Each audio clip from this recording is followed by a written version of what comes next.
I've come from, I like to think from painting, this idea that there's somebody in New York or Berlin and it's ugly outside and they just want to make something of beauty.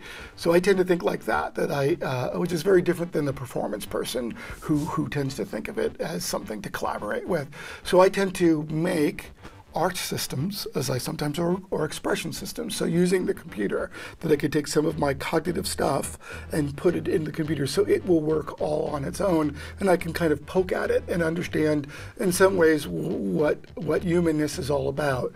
And that's a big area. So the one area that I really work on is this notion of expression. One of the greatest expression surfaces there are, which is this right here, the human face. You could do everything with it. We could get angry. We know exactly what, we don't have to learn anything about what faces means like we have to do with desktop publishing. We know exactly what it means when our father gets mad at us, and we can see it exactly, and we could remember somebody from 3rd grade, or at least a look that you thought was from that kid who sat behind you in 3rd grade. So it's this incredible expression machine. It's an incredible expression machine because we evolved it to be. If you were long ago, if you were a caveman and running to try and find the food, and they said, is the food that way, or is there danger that way?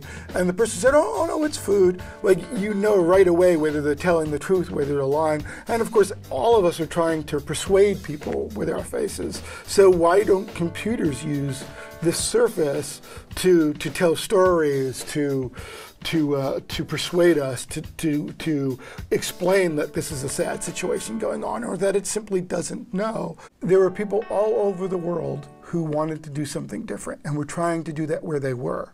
And there's the history of this school that brought a computer scientist and the head of an art school together to rethink education.